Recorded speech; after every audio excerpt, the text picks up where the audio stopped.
This episode is sponsored by Assault Fitness. Assault has been a part of Power Monkey Camp for a long time. We've incorporated the runners, bikes, and rowers in our endurance sessions, as well as the competitions that we have at camp and our nightly workouts. Check out the full lineup of machines at assaultfitness.com. Welcome to the Power Monkey Podcast, where we chat with the best in the world of fitness about what they do.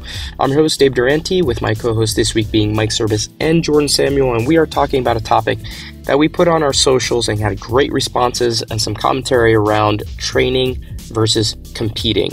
It's a topic that many of you have interest in, and many of you probably need a little bit more attention to in terms of what you're doing when you're going into the gym on a daily basis. Are you competing or are you training? Are you an athlete looking to compete at a higher level at the CrossFit Games, at local competitions, or are you looking at someone that's just trying to get the most out of your training so that you can become better at life, at your daily activities? Also, are you competing against yourself? Or are you trying to compete against the other people in your gym? All of these things play a factor into maximizing what you're trying to get out of the gym on a daily basis, and important questions that you should be asking yourself in terms of what you're trying to do when you get into the gym.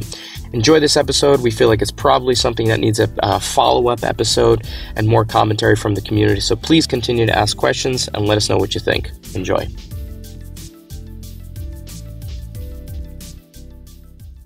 Are we going to talk about the Mets? We can start a baseball season. Like let's roll it out there, everybody. Well, we're talking about the Mets then, okay? So the next 20 minutes we're just talking No, about we're not going to talk about anything competition. I don't care, but we're talking about the Mets right now. So All right, the you brought it up. The irony of this, and I'm going to have a little spoiler for you, Dave, before you get into your Mets thing. We just made a yearbook for camp, and we had superlatives in there. And Dave, you got one of the superlatives. Is it most team spirit? No, it's most competitive.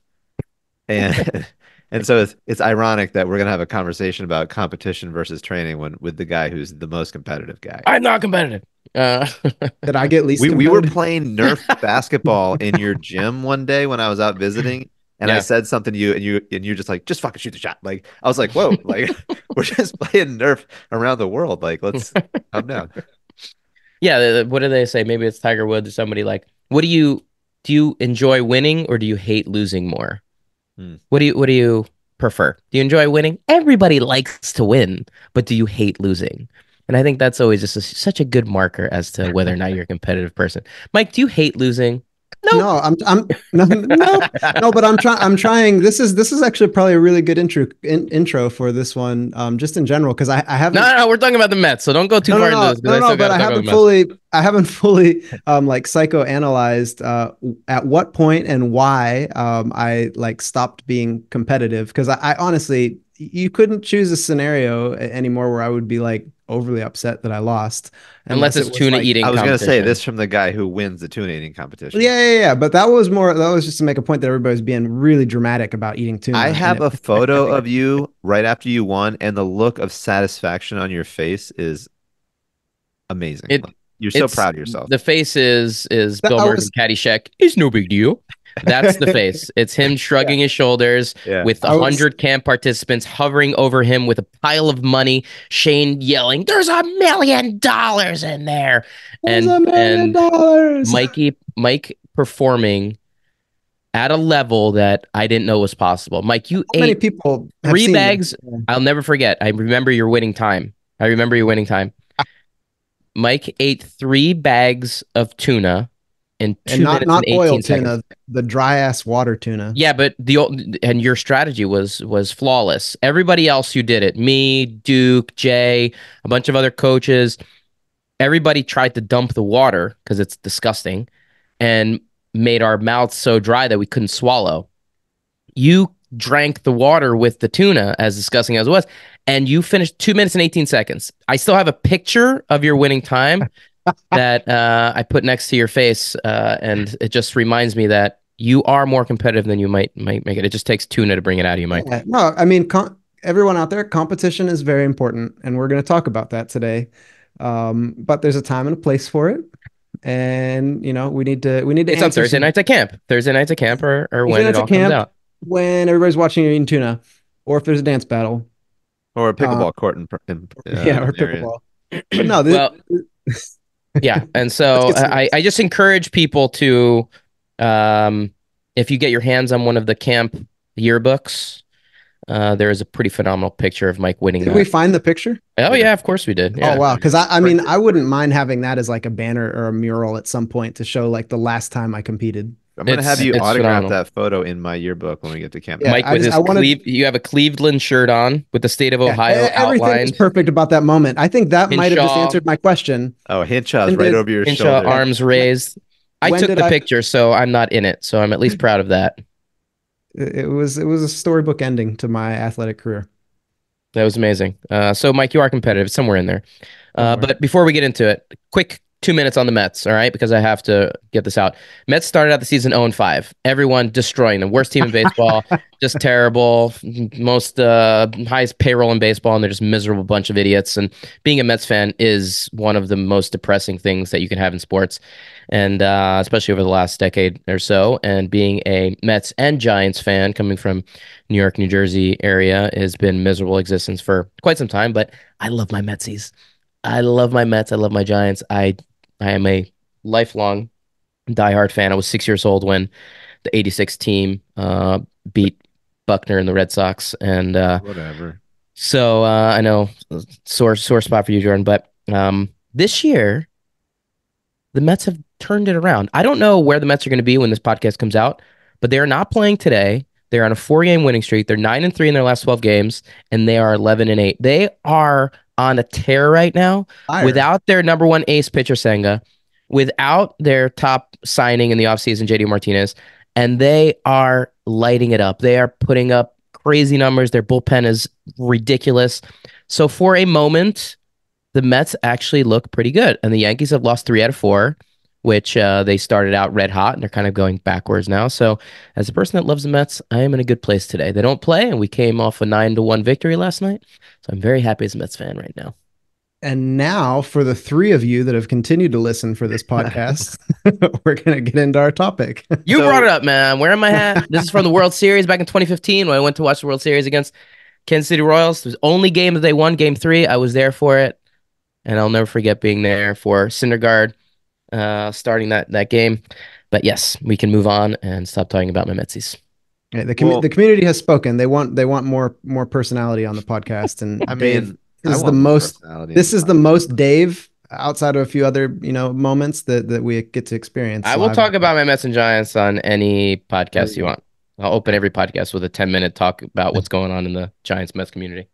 All right, Jordan, bring us back Okay. on topic. So getting to the meat of the conversation, I guess the first thing I'm going to ask is to each one of you individually, what differentiates training, time spent in the gym training versus time spent in the gym competing? Mike, you started up. Well, yeah, I feel like we can go into some deep rabbit holes here. Some of it I think is actually sports specific. So I think some sports have different mentalities in training where you might need to practice a more competitive mindset, and then other sports will definitely have more of a training focus. From my background as a weightlifter, if you approach training too much like competition, at best you'll get burnt out a little bit, and at worst you'll get injured.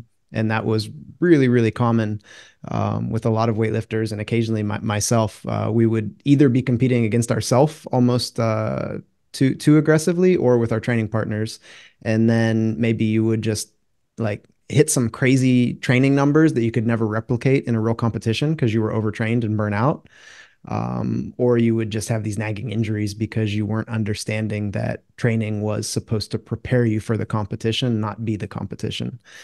So in my mind, most times in the gym are for training, and when you're training, you're working on your weaknesses that you can improve upon when it's time to compete, and making sure your strengths stay your strengths. Like that's kind of the roundabout way that I would describe it to anybody. So if you were in the gym one day and you had your percentages that you're supposed to Mhm. be hitting and so forth, and you're like, you know what, I feel freaking good today. I can go heavier than this. The there's times, and there's times where you should. And Okay. then there's times, and this is where like either you become a very mature athlete that's able to understand when is an okay time and when is not, or you have a coach that's really dialed in with you and they know when to go off script and be like, you know what, you look great, everything's moving well, like let's go for it. Because the amount of confidence that you're going to get in this moment could like propel you into the next level. But on the same time, if you have training partners that egg you on and they're like, yeah, that looks so easy, go heavier, and it's just not the right time, and you don't have the maturity or the willpower or the like ego restraint to hold off and be like, no, this is what I actually need. You can get into kind of a danger zone there. You're right, Mike. I think you're spot on. And from my perspective, like the easiest way to think about it is the amount of emphasis that you put on movement quality Mm. is a big indicator, big distinction between training versus competing. A lot of time, movement quality it has less value in competitive situations, especially the way that they're being approached right now. It's just get shit done as fast as possible. And so the emphasis is not so much around how well you move or are you putting stress unnecessarily in certain areas. Like maybe we talked about on a podcast with kipping handstand push-ups, dropping onto your head. If you can do Diane in under 2 minutes, it's worth it. You know, the juice is worth the squeeze. But from my perspective, when you're training, your emphasis, the priority becomes movement quality. And am I moving well? Am I understanding? Am I an athlete that's able to make adjustments within this movement pattern to create more efficiency so that I can actually understand what I'm trying to get out of this movement so that I can apply it to the development of the skill or to, the next skill in this progression. So there's a much more cerebral component, I think, in training versus competing. You can just kind of put the blinders on and go balls to the wall in most competitive situations, but you end up kind of de-emphasizing what we, stress endlessly, this idea of how well you move versus how fast you move. Yeah, and I would just add one thing to that, Jordan, and I Sure. think this actually works well. I think it happens in gymnastics for sure. It definitely should happen in weightlifting, and CrossFit kind of builds in an opportunity um, to go to competitions that, depending on your level of, if you're a professional, if you're just a everyday gym person that likes to compete a little bit, you can always find a situation that you can treat as a competition. So you like competing is also a skill. So like if you're not good at competing, there might be a point in time where you have to work on competing more.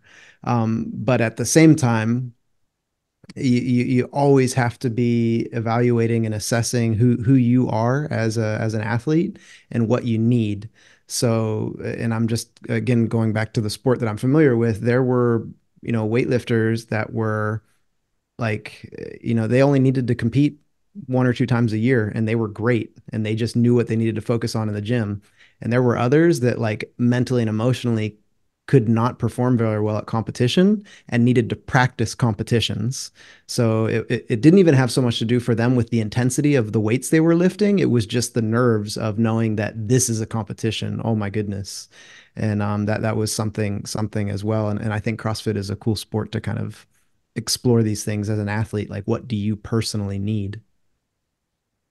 Yeah, that's a great point. I really love that. I mean, especially when you're talking about in CrossFit sense, you've got classes that most often are being filled up with high intensity metabolic conditioning sessions and these sorts of things. And that's different obviously than what you competed in, Mike, which was intensity, but in a different way, more in the lifting heavy weights and trying to hit maximal numbers as often as you could, or at least developing the strength to do that. How do you see the everyday CrossFitter in a CrossFit class able to navigate a week's worth of Metcons every day?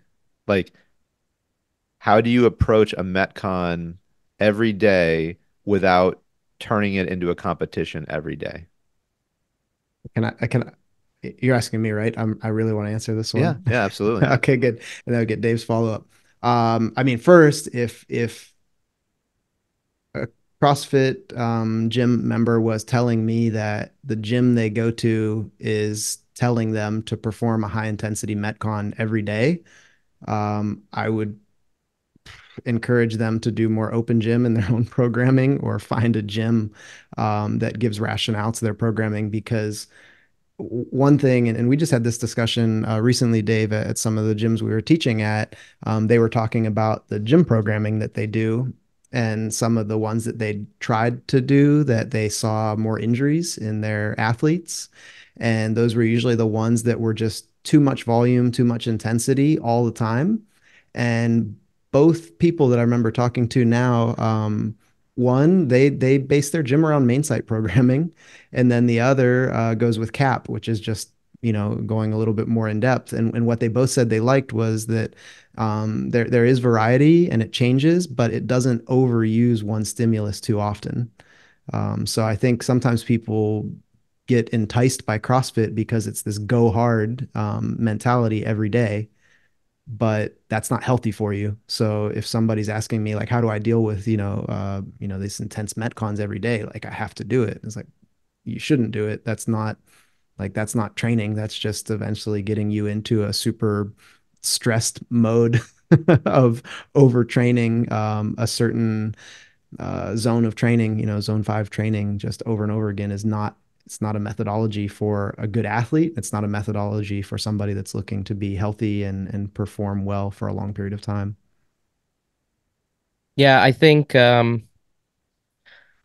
the idea of performed at high intensity has made it challenging for people that love CrossFit to figure out how to manage what they consider to be gospel with regards to how CrossFit workouts should be structured versus what's going to be optimal for them from long-term perspective. So the idea that it's written out in the tenets of CrossFit that performed at high intensity needs to be done when you're in the gym, I think is challenging for people to rectify. How do I get into the gym every day and do a workout that are supposed to be at high intensity, but manage this on a regular basis? I don't think that that's the real intention, to be honest with you.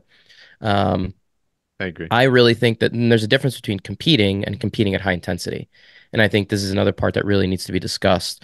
Um, I love CrossFit workouts. I do CrossFit workouts a lot. I love being competitive with CrossFit workouts. I love high intensity workouts. And Jordan, before we started the podcast, you talked about, seeing athletes doing quarterfinal workouts and just, completely destroyed, laying on the ground and having felt like you pushed yourself maybe a little harder than you thought you were capable of. And what comes along with that, right? Just the growth you as an athlete, as a person, to say, I didn't think I was capable of that, and I proved myself wrong. And there's some great things that come along with that. But doing that every day is not helpful for anyone. And so not seeing what an elite athlete does, or seeing what an elite athlete does and recognize that they're in the gym 8 hours a day and that they are, working on the recovery side probably much more than you have time for, and, have all of these other tools to be able to make sure that they're ready for the next day's training, um, might give some better insight into what an elite athlete is doing in terms of the intensity on a regular basis. But I think high intensity workouts are great. It's just very, very challenging to be able to manage those on a daily basis and consider longevity as part of your plan as an athlete. So for me, high intensity training needs to be in there, and I'm fine with competing, but they cannot be done 5 days a week. It's a recipe for, like you said, either mental or physical breakdown at some point. Um, a better strategy from my viewpoint, and this is having worked with Mike and a lot of our other sports specific athletes over time, is an approach that does take a little bit more technique into account. Days where you're focusing just on movement quality, where you're focusing on, hey, can I just better this particular movement pattern? Nailing down the nuance of the movement, working with your coach, viewing your movement patterns, making changes between turns. There is incredible value. And that's how a lot of elite athletes in these sports specific worlds work. That's if you go to a weightlifting gym and watch a weightlifter prepare for Paris, you're going to see athletes training like that. Same thing with gymnastics. The last thing I'll say, and then Jordan, you can bring me back, just competing does not have to be all around high intensity workouts. And I think this is really, really important. Um, there are ways to structure workouts that can be around different zones of training. You don't have to always be in a zone 5 to feel like you're, you know, competitive, right? It doesn't have to be balls to the wall. If you go to a gymnastics gym, a lot of times competition within the gymnastics setting is more around making specific turns really count, where we look at hit percentages and saying, hey, there's a lot of value on this specific turn. Can you do what you're supposed to on this turn? And so the training can still be competitive, but take the high intensity out of the equation and turn the athlete into a more thoughtful athlete. Someone that takes priority around every single turn to see if they can make a change or put a mental component and a mental challenge into a workout and see how they deal with it. This is what your comment was, Mike, earlier about saying putting athletes more into competitive situations to prepare for what a competitive situation might look like. I love that. In the gym all the time, we would put ourselves in competitive situations, right? But it doesn't mean that you're going into zone 5. It means I'm preparing mentally for what I might come in contact with. And so I think there are so many ways to challenge athletes from a competitive side that don't require them to be at high intensity. And I think this is really, really important. So competition versus training, very different things. But competition can also be broken down to, sure, high intensity has value, but so do low intensity workouts where you're more cerebral with the training. So I want to make sure that that's really highlighted in terms of the way that we approach training, especially from a sports specific background. Yeah, I love that. I think it's great, and I you know, I recognize that there's some challenges in a class setting for not just the athletes but the coaches as well to try to set up an environment that doesn't overly promote that competitive mindset. So 3, 2, 1, go, hit, on the clock, and I'm working out next to somebody in the lane next to me, and they're watching me in their peripheral vision, and they want to make sure that they're beating or whatever what I'm doing. And how do you do that? And how do you implement opportunities for people to either just be competitive with themselves or find some other bit of the workout to focus on so that they get at the training adaptation that they personally need? Whether it's like, hey, the workout's 5, 10, 15 of whatever, strict pull-ups strict pull-ups, air squats, and wall balls. Like maybe I suck at wall balls. And so my focus is not going to be the overall time on the clock, but it's going to be, I'm going to do every single set of my wall balls unbroken. And that's going to make my time slower, but I will have the adaptation that I need to get better at the thing that I currently suck at. And so, Dave, you talked about other ways of creating non-high intensity competitive environments. How would you implement something like that in a classroom setting of like a typical CrossFit class? Yeah, I think that's a really important question. One, you have to look at 10 physical skills. I think that's an area where we can take a page out of because, balance, agility, certain things that we spend tons of time within the gymnastics world that are not keyed in on nearly enough. And you can create challenges that kind of target those areas that are normally neglected. We focus so much on power and strength and cardiovascular fitness that we miss out on some other areas that can be a little bit more targeted towards the mental side of the sport. But an easy one is like hang challenges, right? Or support challenges, or creating mini sequences for the athlete that they have to repeat. So I love this idea, taking a page out of the gymnastics world of saying, we do routines, right? Or we do half routines, or we do complex skills put together in little sequences. Take an approach like that. So say you're on bar work, and the goal today is to create a sequence that has 5 skills in it. You're going to do strict pull up into toes to bar into bar muscle up, right? Or if you're not an athlete that can do that, you create a sequence that's a little more simplified, right? You do a kipping pull up into a knee to chest into a chest to bar, something like that, right? And then your goal is to say, I'm going to do 5 rounds of this, and my goal is to see how many of the 5 rounds I can perform within the opportunity to complete it. So maybe I don't hit every one, but you're working off of hit percentages. That's how you're competing. Can I hit 100% of the rounds that are in front of me? And so it forces the athlete to focus on each individual turn a little bit more specifically.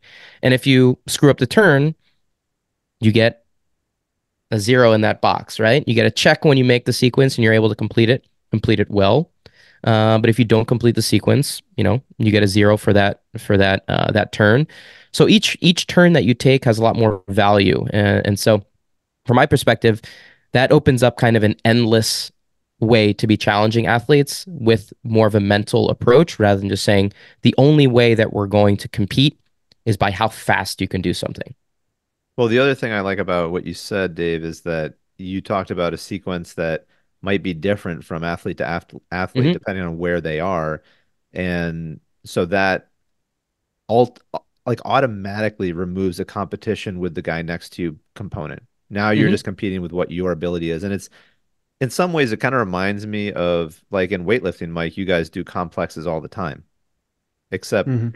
the thing that you normally modify there is the weights as opposed to necessarily the movements. But you might change the movement from athlete to athlete as well. But I think that that personalization of the routine, Dave, is something that I think is generally missing in most of these classes out there because there's always an RX weight on the board. There's always like here's the RX movement, and maybe there's one scaling option, but like mostly everybody's doing the same thing. And I feel Hmm. strongly that in general, especially your weights, they should be based off of your ability, maybe a percentage of your 1 rep or your 5 rep or your whatever, as opposed to everybody's doing the same weight and we're all going for time to see who has got the fastest time. It's like, well, clearly I'm weaker than Mike and my time is going to be Clearly, probably clearly. slower, but also my movement quality is going to be crappier because I can't handle the same weight that he can with the same Yeah. proficiency that he can. So I love this idea of personalizing the class experience. I mean, endlessly, I think, because it just Hmm. takes away that competitive component with the person next to you and puts it more on competition with yourself, which in my mind, is something that's going on even when you're training. You're always competing with yourself, and it doesn't have to be like this high intensity thing, but you're always trying to grow. If Hmm. it's not challenging you, then it's not giving you an opportunity to adapt and grow. And so, if the guy next to me is challenging me, that might not give me an opportunity to grow. That might actually give me an opportunity to regress because that's not the right challenge that I need right now. So, I love that idea of those routines and customizing them for each individual athlete. Mike, I'll let you Mhm. jump in. Let me just say that requires a very high level coach, a skilled coach, to be able to observe properly the clients and the members in their class, to be able to say, hey, this is the sequence you're doing, or this is where you need to be today. But it also takes an athlete that gives a shit about their training. Hmm. And that's also really challenging. I'm not saying that it's easy because sometimes I go to the gym and I want to turn my brain off. You know what I mean? I'm here just to sweat and move, and I don't care what music's on. I just want to go, tell me what to do and I'm going to do it. You know what I mean? Like the stressors of everyday life. Um, I want to forget about them and I want to just move. And so I'm not saying that it's easy to do, but it will allow you as an athlete to become a much more capable, confident athlete when you're approaching new things because you're involved in the process. We've talked endlessly about this idea of athlete ownership. Like you as an athlete, even a regular member, need to own your training. You need to be aware of what's going on and not just rely completely on the coach. What if the coach changes and it's somebody new coming in there. So it requires two things. It does require a coach that's understanding of how to put these things together properly, and it requires an athlete that's willing and open to saying, um, you know, I know what's best for me because I observed my training in the past, and I'm looking to put a little more emphasis into how I move, not just how fast I move. So, Mike, I'm going to say one more thing before I don't want to cut you off again, but so we had a long time ago, we had a really great coach on here that some people may know. His name is Connor Murphy. Sounds He great. great Beast. guy, great athlete, great coach, great everything. And he said something. I think Dave, you might have asked him the question, what makes a great coach? And obviously, there's a number of things, but Connor said the very first thing that makes a great coach is number one, you have to give a shit. So, to your point, Dave, yes, the coach has to give a shit, but you as the athlete, you also need to give a shit. And you need to give a shit about the right things. You need to give a shit about doing what's best for you and getting better, not just putting up a better time on the board necessarily. So I think it goes both ways, just like you're saying, but I wanted to make it a little bit more concise how Connor put it, because I thought it was eloquent and not vulgar at all. I mean, I feel like this podcast is brought to you by Xlax. Give a shit. Like, because make me have to go to the bathroom now. No, everything that you guys are both talking about, just brings me, deeper into my weightlifter bias. And, um, I think one of the things that good programming and training and coaching can offer for people that want to get this like endorphin hit of like I just worked really hard, and that's what like the high intensity always gives people. But if you throw in more, we preach this all the time, Dave, more eccentric focus. So if you start to program in, let's say for instance, yeah, I don't know, it's you're going to do a 5x5 back squat for your workout of the day. But you're educating your community, and your coaches are well versed enough to go, your goal is to find a weight that you really only have one or two more reps in you. So like understanding reps in reserve or RPE for people. And now on every one of these reps, you have to stay on a 5 second eccentric lower. Like if we do some more of that in daily programming with movements and give an eccentric stimulus that's not usually offered in metcons, the amount of soreness that you get from that is generally pretty impressive. But the amount of like muscle growth and development is also so much more, than just going fast all the time. So I think, taking some time to hold positions longer, to focus on, yeah, quality of movement, but make some rationale for it. So I think from our experiences too, and getting people that have signed up for our courses, that like the gym or the gym owner will be like, I can't believe they signed up for your course. Like they don't compete. They don't do open gym or anything extra. They just come to class. Like a lot of the everyday gym goer actually enjoys an opportunity to learn the why behind what they're doing. So I think, a skilled coach, a developed coach that wants to explain and wants to teach also allows for the everyday gym goer to really take ownership, because I think naturally we're also curious as humans, and sometimes we want to just turn off the brain and just go. But sometimes it's fun to use a different part of your brain. If you're, sitting in an office cubicle all day and super focused on one thing, then you go into the gym and you get to move, but also like shift into another part of your brain of trying to understand the why behind, this movement pattern. It's all beneficial, and I think it just adds balance in my mind. Like we have balance between the training component, the learning component, the competitor component, the just shut your brain off component. We need all of it, and I think that's probably what we're going to come to in the conclusion is there's no easy answer to anything, but like when in doubt, balance things out. So last little piece of my uh, uh, waterfall of words is when Dave was talking about the, agility and balance, and we can throw precision in there. The areas that you don't find yourself working on much, even as a gym community, find ways to put those in. Like those are a part of the methodology in CrossFit. So a lot of times the things that, specialty coaches or the, like non CrossFit community rain on CrossFit about are like the core tenets of CrossFit actually offer, more balance and diversity and investigation than what is sometimes put into practice. Well said. Anything else for us, Jordan? That's pretty much it from my end. I mean, and from my end, I think that, for everybody that's listening, a lot of times we have these discussions internally and we talk about it a lot, or we sit down with coaches from gyms that are asking us how to implement different components of our methods. And if you're listening, this should be a conversation within your gym community, within your training partners. All of this is like, why are we doing the things we're doing? Can we improve upon them? Have we gotten a little bit stuck in one way, maybe? So just kind of group accountability, and not just from our end either. So everybody, within the Power Monkey team kind of makes fun of me because I don't like to do so many, high intensity workouts.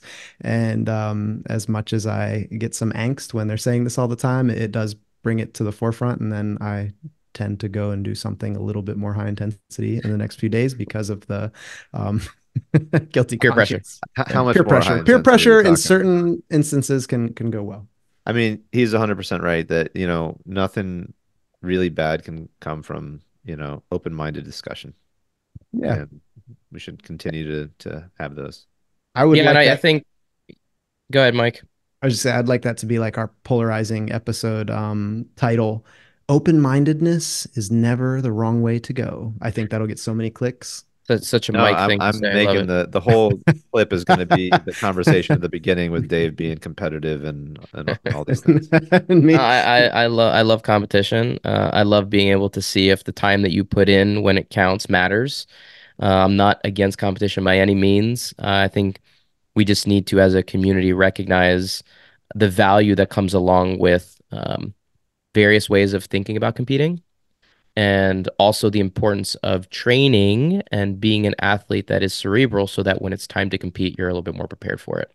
So I think those are, some take home points from my perspective that I think need to be really nailed down. Like I don't know, I think you were all on the same page, but I am by no means anti-competition. Like No. I am not that person. I am very competitive. I enjoy that part of life, but how you approach that, I think, can be a little bit Mhm. more refined. Yeah, I agree with that. I'm not anti-competition either. What I am generally anti is if all you're doing is competing. Yep. Yep. Absolutely. Thanks, guys. Appreciate the conversation here. Hopefully, again, we get some. This actually was one of the posts that got one of the more engaged responses from our community on IG recently. So I know we'll probably have some kind of follow up on this. But listeners out there, if you feel strongly one way or another about this topic, let us know. Contact us on IG or on some of our posts and let us know kind of what you think about what we're discussing here. If you're an owner, if you're a coach, you're a member, how you think about competitive situations and how you like to implement training into your own individual boxes. For those of you listening who having FOMO about having seen our Power Monkey camp not that long ago, we have another one coming up in September. Our 22nd camp will be September 24th to September 30th. You can sign up now. There are still some spots available. You can go to powermonkeycamp.com for more information about registering and check out Power Monkey Training. It can be found in iOS and an Android store. And go to Power Monkey Training to check out our app with all of our skill development plans where we take training to the next level from an individual perspective. Come and train with us. We love hearing from you guys. So hopefully we can work with you as well. Take care.